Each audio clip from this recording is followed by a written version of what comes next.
Captain Zara Chen stood on the bridge of the UES Defiant, watching the stars through the main view screen. Her dark hair was pulled back in a tight bun, and her brown eyes showed the tiredness of someone who had been fighting for months. Behind her, the bridge crew worked at their stations. Half of them were human, and the other half came from different alien species that belonged to the Galactic Council. "Contact ahead, Captain," called out Lieutenant Torres from the sensor station. 3 Void Reaper ships moving toward the mining colony on Asteroid 7. Zara smiled and cracked her knuckles. Well, looks like we found some metal bugs to squash." She pressed the comm button that connected her to the entire ship. "All hands, this is the captain. We've got Reapers trying to eat another human colony. Time to show these walking scrap heaps what humans do to bullies." Cheers and whoops came from all over the ship. The human crew members started shouting battle cries and making jokes about turning the Reapers into spare parts. Even some of the alien crew members joined in, though they did it more quietly. Commander Thexvar, an Alterian with blue skin and 4 arms, stood next to Zara. He was the Council's military observer on the ship. "Captain Chen, your people are quite loud when they prepare for battle." Zara laughed. "That's how we do things, Commander. We make noise, we get pumped up, and we kick ass. The louder we are, the more scared our enemies get." The Alterian nodded. Slowly. His people fought battles in complete silence, following ancient traditions of honor and discipline. The human way seemed wild and uncontrolled to him, but he had to admit it worked. In the 6 months he had been on the Defiant, he had watched the humans win every single fight they got into. "Weapons ready, Captain," reported Ensign Kim from the tactical station. "All gun crews are loaded and ready to party." "Music to my ears," Zara said. She opened the comm channel to the other human ships in their small fleet. "All right, everyone. You know the drill. Hit them hard, hit them fast, and make them regret ever messing with human space. Let's hear those battle songs." The comm channel filled with human voices singing old war songs, shouting insults at the Reapers and making promises about what they would do to the enemy ships. Some crew members were playing music loudly in the background. Others were laughing and making bets about who would destroy the most Reaper ships. Commander Thexvar watched all of this with fascination. His own people would never behave this way before a battle. Neither would the Zenthari or the Krell or any of the other Council species. They all had their own ways of preparing for war, but none of them involved this much noise and emotion. The 3 Reaper ships were getting closer. They were dark metal vessels shaped like spiders with long legs that could grab onto other ships or space stations. The Reapers were machines, not living beings. They had no emotions, no fear, and no mercy. They consumed everything they could, find and turned it into more machines like themselves. "Here they come," Torres announced.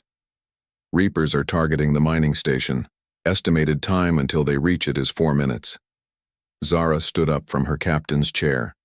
"Not on my watch. All ships attack formation Bravo. Let's give these metalheads a lesson in human hospitality." The human fleet moved forward, still filled with the sounds of singing, shouting, and laughter. The Defiant led the charge, its weapons powering up with a high whine. Behind them, the other ships followed, each one broadcasting their own mix of music, battle cries, and trash talk directed at the Reapers. "Target the lead ship," Zara ordered. "All weapons. Fire when ready." The space around them lit up as the human ships opened fire. Laser beams and missile trails filled the darkness. Between the stars, the crew cheered with each hit, and Zara found herself grinning as she watched one of the Reaper ships spin out of control. "Got him," shouted Kim. "Lead Reaper is losing atmosphere. He's going down." "That's what I'm talking about," Zara yelled. "Back. 2 more to go. Keep up the pressure, people." The battle continued for 20 minutes. The humans kept up their constant chatter, calling out targets, celebrating hits, and encouraging each other. Even when the Defiant took damage from a Reaper weapon, the crew just got louder and more determined. Commander Thexvar noticed something during the fight. The Reapers seemed to struggle against the human tactics. They were machines that calculated the best responses to different situations. But the humans were so unpredictable, so emotional, that the Reapers couldn't figure out what they would do next.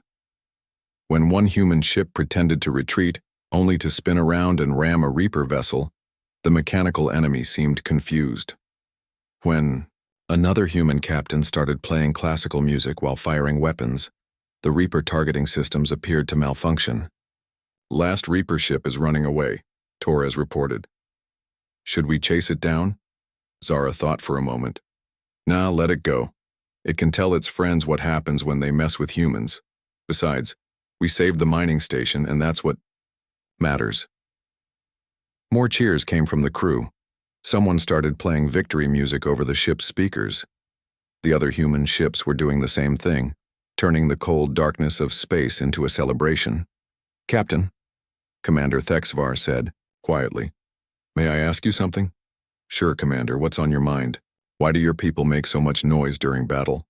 "My species believes that silence shows strength and control."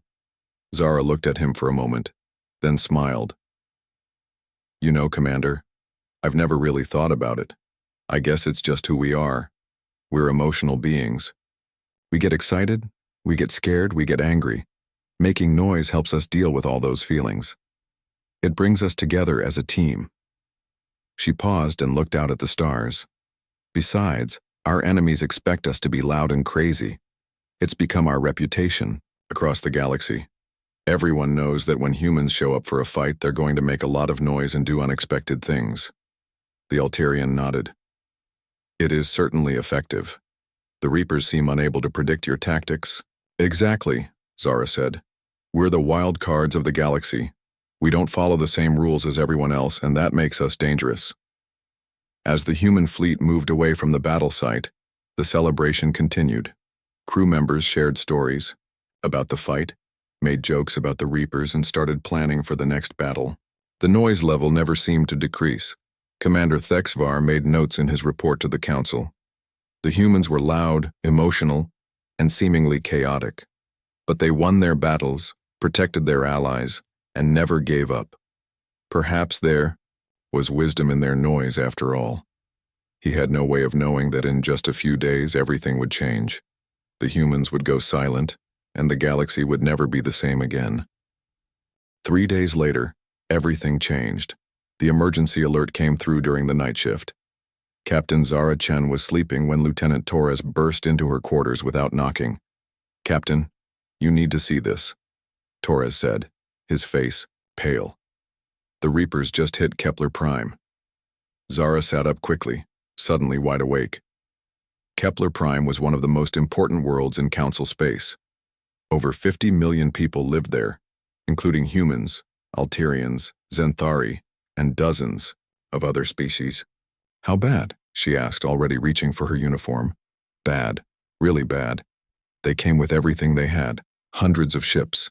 The planet's defenses are holding for now, but not for long." Within an hour, the Defiant was racing toward Kepler Prime along with every other human ship in the sector. The comm channels were busy with the usual human chatter, crews making plans, sharing information, and trying to boost each other's spirits. But as they got closer to the battle, something strange started to happen. Dr. Kesselin was a Zenthari scientist who had been studying human behavior for the past year. She was small and blue-skinned, with large eyes that could see things other species couldn't. Her people were empaths, which meant they could feel the emotions of others. She noticed the change first. "Captain Chen," she said, approaching Zara, on the bridge. "Something is happening to your crew." Zara looked around. The bridge seemed normal to her. Everyone was working at their stations, preparing for what would probably be the biggest battle they had ever seen. "What do you mean?" Zara asked. "The emotional patterns I'm sensing from your people. They're different, quieter, as if to prove her point. The comm channel that had been full of human voices just a few minutes ago went silent. Not the kind of silence that meant people had stopped talking. The kind of silence that meant they had stopped wanting to talk. "Torres, what's our status?" Zara asked. "All systems ready, Captain," Torres replied. His voice was calm and professional. Too calm.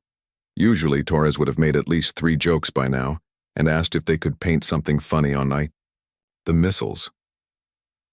Zara looked around the bridge again. Her crew was working efficiently, but none of them were smiling. None of them were making their usual comments or complaints.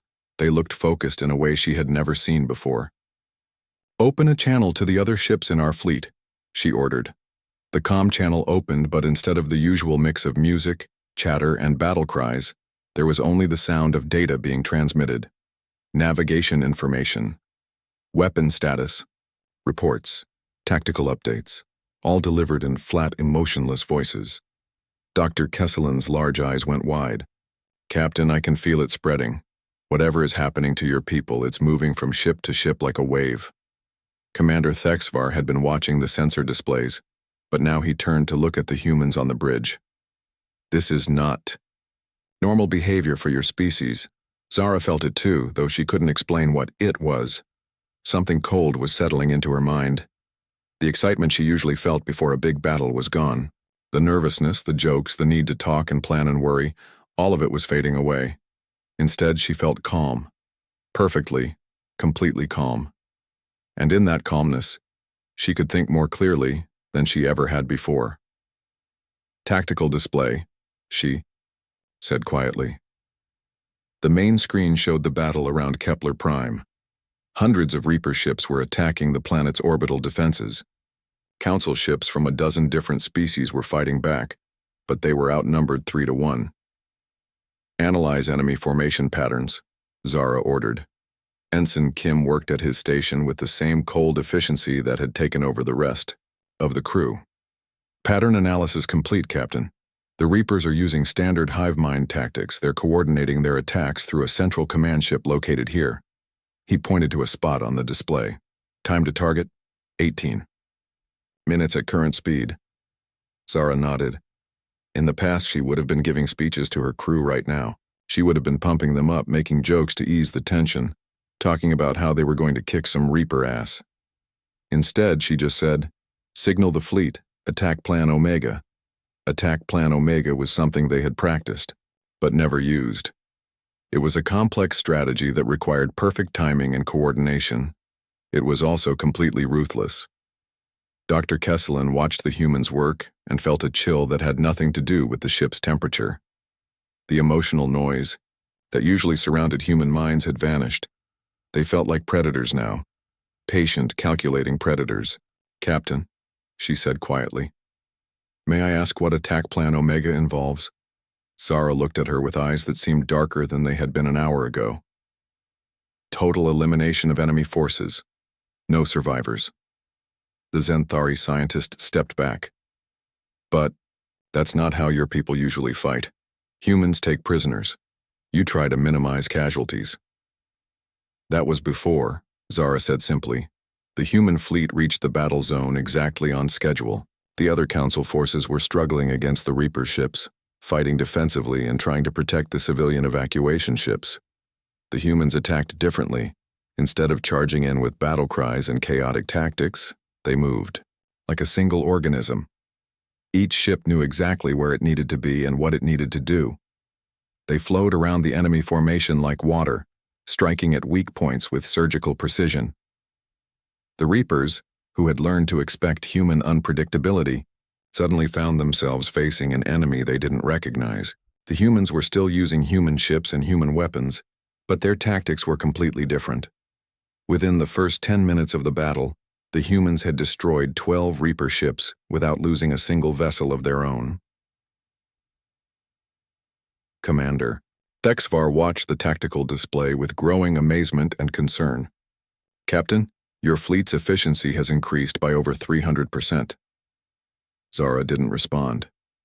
She was watching the battle with the same calm focus as a cat watching a mouse. "Target the command ship," she ordered. "Captain, the command ship is surrounded by heavy defenders," Kim reported. "Standard tactics would suggest—" "Not standard tactics," Zara interrupted. "Use the Reaper communication frequency to send false retreat orders to their defense ships."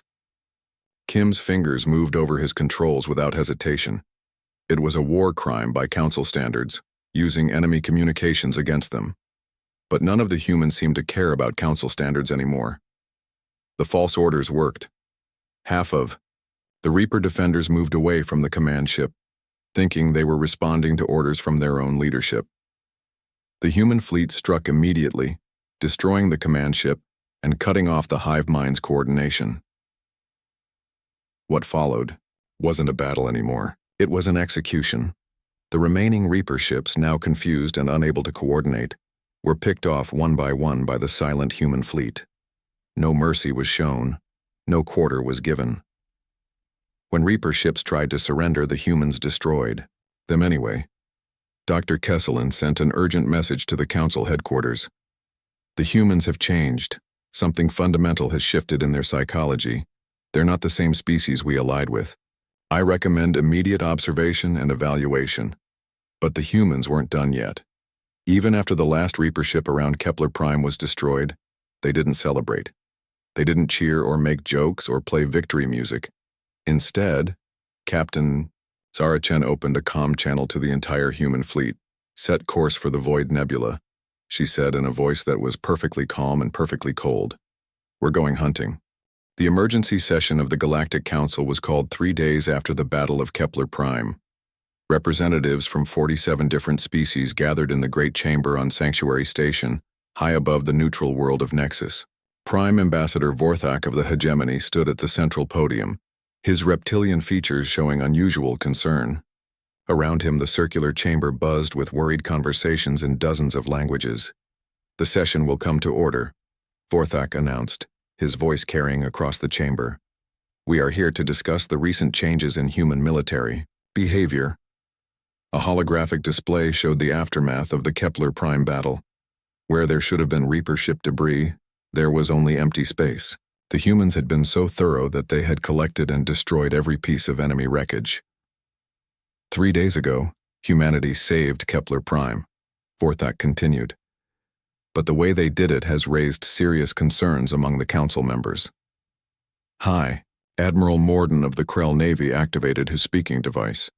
His species couldn't speak normally. They communicated through electronic implants. The human fleet efficiency increased by 400% during the battle. This level of improvement is not natural. More concerning, added Ambassador Yil Andra of the Zenthari Empire, is their complete lack of emotional response. The humans we know are passionate, loud, and emotional. These beings showed none of those characteristics. Dr. Kesselin had been invited to address the council. She stood in the witness area, her small blue form dwarfed by the massive chamber. "Honored representatives," she began. "I have spent the last year studying human psychology and behavior. What I observed during the Kepler Prime battle was not an improvement in their tactics. It was a fundamental change in their species." She activated her own holographic display, showing brain scan patterns and emotional readings. Humans normally operate with high levels of emotional activity. Their passion and unpredictability are not weaknesses. They are control mechanisms. The noise, the jokes, the seemingly chaotic behavior, these things keep their more dangerous instincts in check. The chamber fell silent as the implications of her words sank in. "Are you saying," Vorthak asked slowly, "that human emotion serves as a form of self-restraint?" "Exactly. What we witnessed at Kepler Prime was humanity without restraint. They accessed something primal, something their ancestors used when facing extinction. The silence isn't just a change in tactics, it's an evolutionary response to extreme threat." Admiral Thexvar stepped forward. He had requested permission to address the council after filing his report from the UES Defiant. "I have observed human military operations for over 6 months," he said. "Dr. Kesselin is correct. The humans I knew were loud because they were holding something back. When Captain Chen's crew went silent, they became something else entirely." He showed his own recordings from the battle. Human crew members working with machine-like precision. No wasted movements.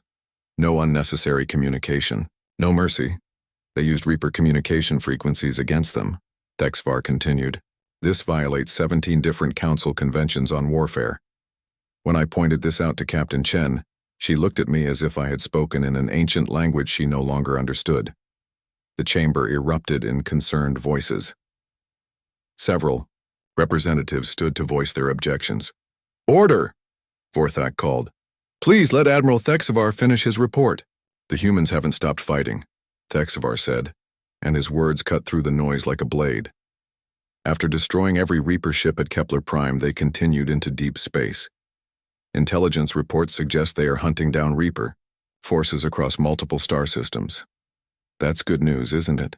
Asked Counselor Brix of the Trade Federation. The Reapers are our enemies. Dr. Kesselin shook her head. The concerning part isn't what they're doing to the Reapers.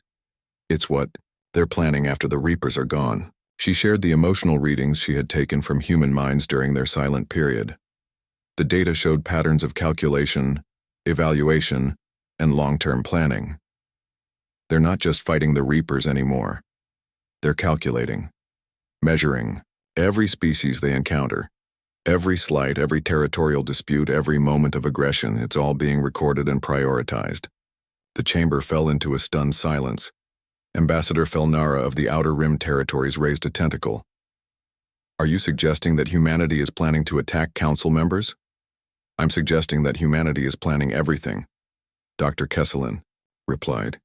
In their current state, they see the galaxy as a problem to be solved, and their solution involves determining who should survive and who shouldn't. Vorthak's scales rippled with anxiety. Have there been any communications from the human government? That's another problem, Admiral Thexvar said.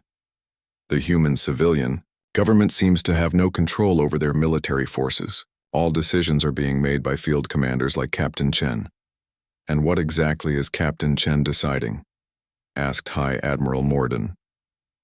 Yesterday, she sent a single message to Earth's military command, Thexvar replied. He activated an audio recording. Captain Chen's voice filled the chamber, flat and emotionless. Military operations will continue until all threats to galactic stability are neutralized. Civilian oversight is suspended until further notice. The council representatives looked at each other with growing fear.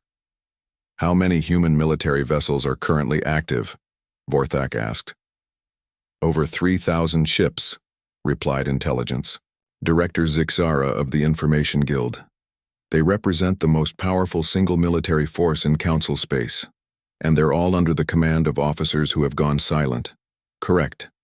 Every human military unit has exhibited the same behavioral changes. They work together with perfect coordination, but they no longer respond to normal diplomatic channels. Ambassador Yelandra stood up, her crystalline form shimmering with distress.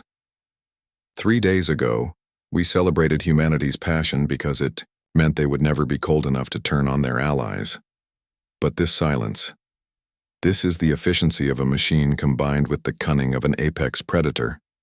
Dr. Kesselin nodded grimly. In their current state, humans don't see allies and enemies. They see threats and non-threats, and the criteria for what constitutes a threat appears to be expanding. What do you recommend? Vorthak asked. We need to try to communicate with them, Dr. Kesselin said. I may be the only being who has maintained any empathic connection with post-silence humanity, but I warn you, the humans we're dealing with now are not the species we allied with. And if communication fails? Asked Admiral Morden. The chamber fell silent again. Everyone knew the answer, but no one wanted to say it. Finally, Vorthak spoke. If communication fails, we face a choice between submission and war, and based on what we've seen, war with silent humanity would be— He paused, searching for the right words. Extinction, Dr. Kesselin finished quietly. War with silent humanity would mean extinction. Outside the chamber's massive windows, the stars continued to shine peacefully. But somewhere among those stars, human ships moved through the darkness with deadly purpose, and tomorrow was coming whether the council was ready or not. 2 weeks had passed since the silence began, and the galaxy was learning to fear the quiet.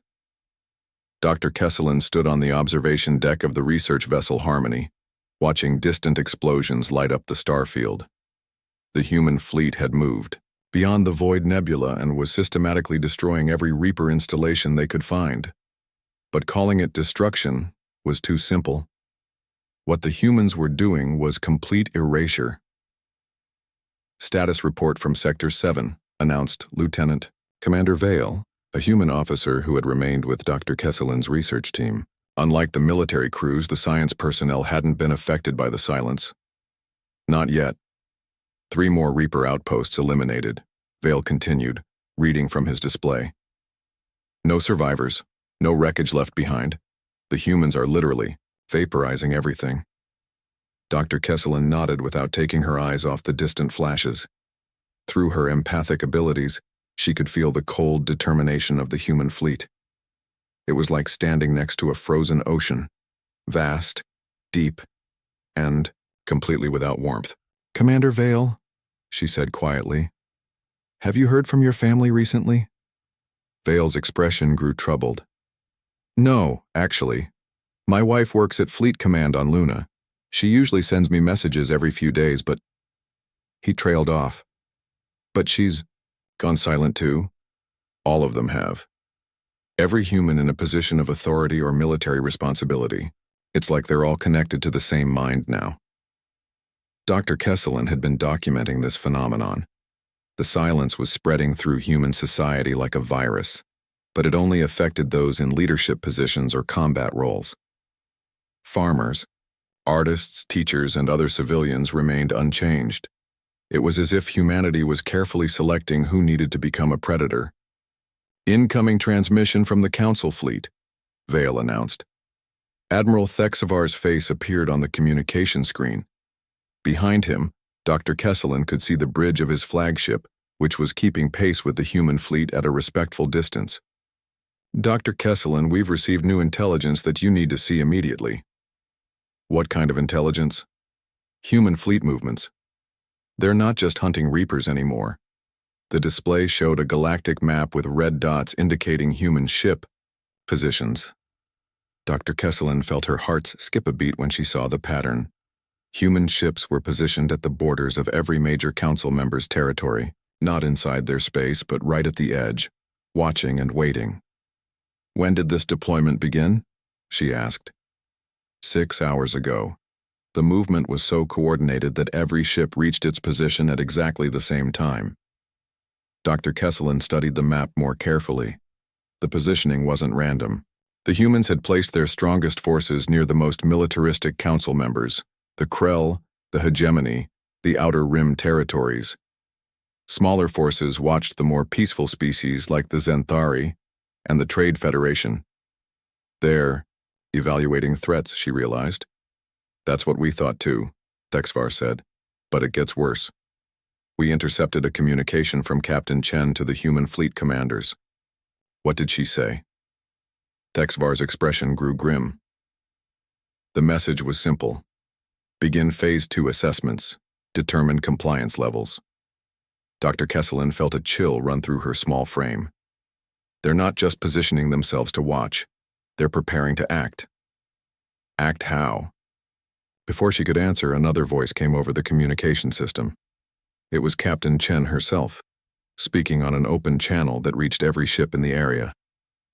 "Dr. Kesselin, your presence is requested on the UES Defiant. We need to talk." The words were polite, but the tone carried the weight of an order that couldn't be refused. "I'll be right there," Dr. Kesselin replied. An hour later, she found herself back on the bridge of the Defiant. The ship looked the same, but the atmosphere had changed completely. The human crew moved with mechanical precision, and their eyes held a coldness that made her empathic abilities recoil. Captain Chen stood at the center of it all, looking out at the stars with the patience of someone who had all the time in the universe. "Doctor," Chen said without turning around, "thank you for coming." "What do you want to discuss, Captain?" Chen finally turned to face her. The woman Dr. Kesselin had known, passionate, loud, quick to laugh and quicker to fight, was gone. In her place stood something that looked human, but felt like a force of nature. "The future," Chen said simply. "The Council is afraid of us now. They should be. Captain, you saved Kepler Prime. You've been destroying humanity's enemies. Why would the Council fear you?" Chen smiled, but there was no warmth in it. "Because we're not planning to stop with the Reapers." She gestured to the tactical display, which showed the current positions of all human ships. "Every species in the galaxy has threatened humanity at some point. The Krell attacked our colonies during the border wars. The hegemony tried to claim our home system. The Trade Federation has been cheating us in deals for decades. Those conflicts were resolved through diplomacy, Dr. Kesselin protested. Diplomacy is what weak species use when they can't enforce their will, Chen replied. We're done being diplomatic. Dr. Kesselin felt fear radiating from her own mind, something that rarely happened to an empath. What are you planning? A new order. Humanity will police the galaxy.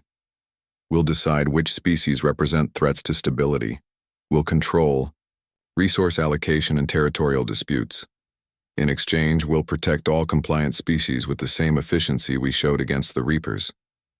And if species don't want to comply? Chen's expression didn't change.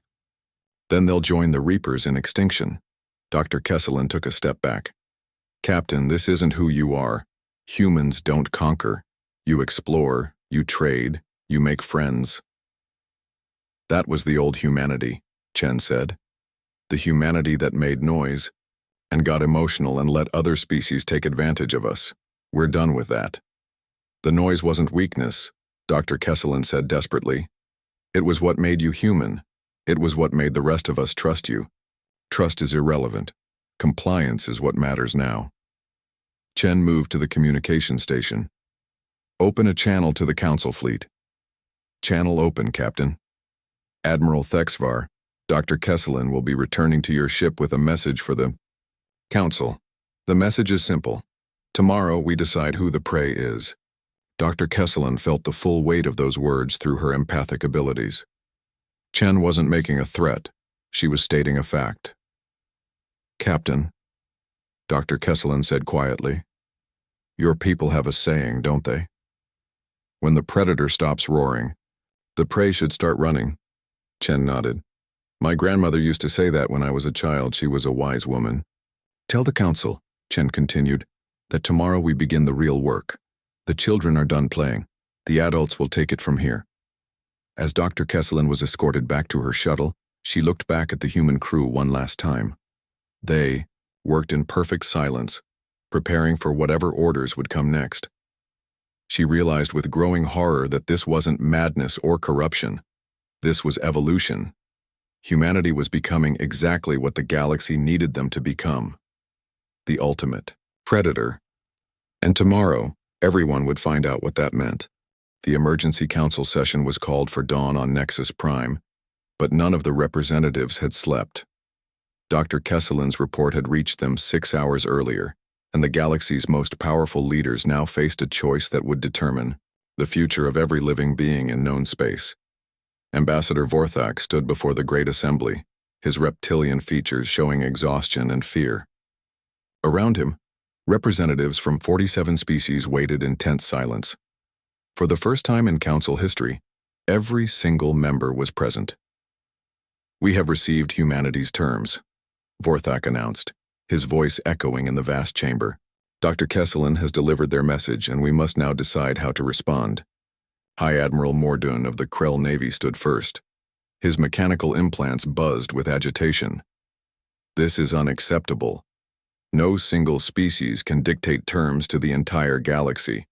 We have defeated tyrants before. Have we? Asked Ambassador Ylandra of the Zenthari Empire.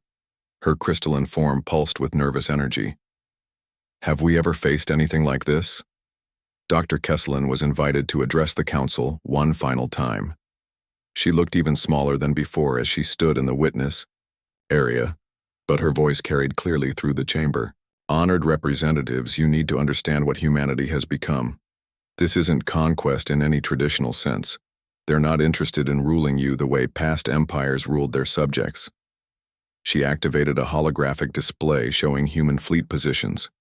Red dots surrounded every major world in Council space. They see themselves as gardeners now. They want to decide which species deserve to continue existing and which ones represent problems that need to be solved. Gardeners? Councillor Brix, of the Trade Federation's voice cracked. Are you saying they see us as weeds? Some of you, yes. They've been analyzing every interaction, every conflict, every moment of aggression between species for the past 2 weeks. They've created a threat assessment for every member of the Council. The chamber fell silent as the implications sank in. "What does their assessment say about us?" asked Ambassador Felnara of the Outer Rim territories. Dr. Kesselin hesitated before answering. The Krell are classified as aggressive expansionists requiring immediate neutralization. The hegemony is listed as territorial competitors requiring reduction. The Trade Federation is marked as economically manipulative, but manageable. Admiral Morden's implants sparked with anger. "We will not bow to human threats. The Krell Navy has fought for 1,000 years without defeat." "Admiral," Dr. Kesselin said quietly, 3 hours ago, a single human ship eliminated an entire Krell patrol fleet. 12 vessels destroyed in 4 minutes. No survivors. The human ship took no damage." The Krell representative fell silent. "How is that possible?" Vorthak asked. "They're not fighting like humans anymore," Dr. Kesselin explained. "They've abandoned every rule, every convention, every limitation they once imposed on themselves. They use enemy communication systems against them. They target civilian infrastructure. They show no mercy and take no prisoners." "But they're still using the same ships and weapons," protested Counselor Brix. "They can't have become that much more powerful." "It's not about power," Dr. Kesselin replied. "It's about will. Silent humanity has the will to do anything necessary to win. Anything at all." Ambassador Yolandra's form shimmered with distress. "What about the human civilians? Surely they don't support this." "The human civilian population is mostly unaware of what's happening," Dr. Kesselin said. "The silence has only affected those in military and leadership positions. But even if the civilians objected, it wouldn't matter. The humans making these decisions no longer care about public opinion or democratic processes." Vorthak looked around the chamber at his fellow representatives. "We need to vote. The options are simple. Accept humanity's terms or fight." "What exactly are their terms?" asked Ambassador Telvar of the Science Coalition. Dr. Kesselin read from her notes. "Humanity will assume responsibility for galactic security. All military forces from member species will be reduced to internal defense only. Territorial disputes will be resolved by human arbitrators. Resource allocation will be managed through human oversight.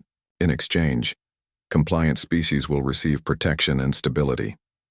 And if we refuse, complete extinction. Not conquest, not subjugation. Elimination." The chamber erupted in angry voices and fearful debates. Some representatives called for immediate military mobilization. Others argued for diplomatic solutions. A few suggested surrender before any more lives were lost. "Order!"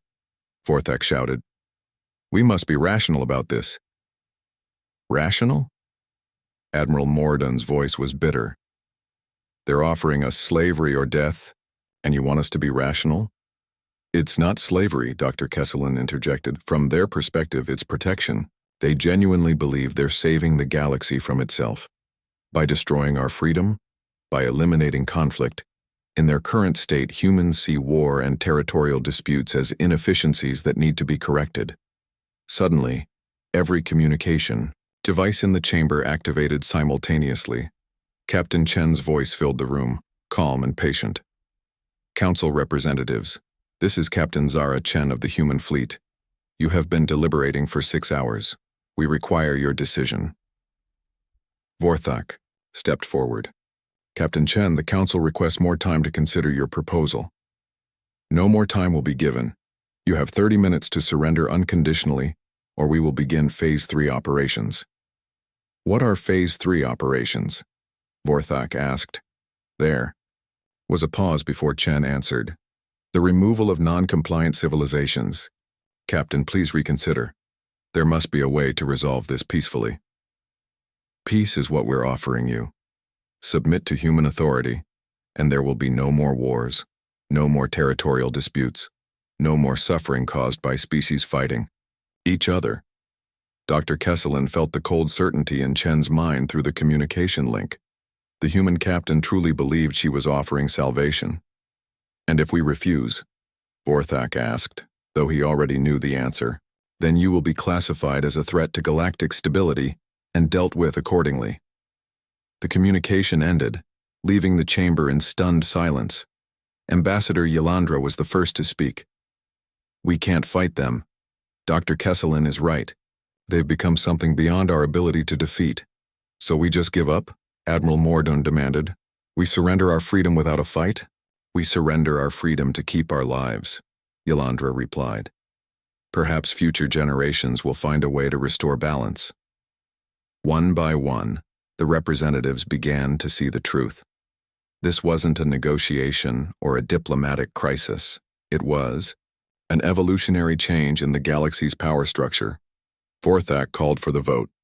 All in favor of accepting humanity's terms? Hands, tentacles, and appendages rose throughout the chamber. Some quickly, some reluctantly, but they rose. Opposed? Only Admiral Mordun and 2 other representatives remained seated. "The motion carries," Vorthak announced. "The Galactic Council hereby accepts humanity's offer of protection and guidance." Dr. Kesselin activated the communication system one final time. "Captain Chen, the Council has voted to accept your terms." "Understood," came the reply. "Transition protocols will begin immediately. Council military forces will stand down within 24 hours. Human administrators will arrive at all major worlds within 72 hours. "Captain," Dr. Kesselin said quietly, "what happened to the humans I knew? What happened to the laughter and the music and the joy?" There was a long pause before Chen answered. "They were a luxury we could no longer afford, Doctor. The galaxy needed adults, not children. We became what was necessary." As the communication ended, Dr. Kesselin looked around the chamber at the defeated representatives. The age of the Galactic Council was over. The age of human governance had begun. Outside the great windows, the stars continued to shine. But now, they shone on a galaxy where silence had replaced chaos, where order had replaced freedom, and where tomorrow belonged entirely to the species that had once been known for their noise. The children were done playing. The adults had taken over, and the galaxy would never be the same.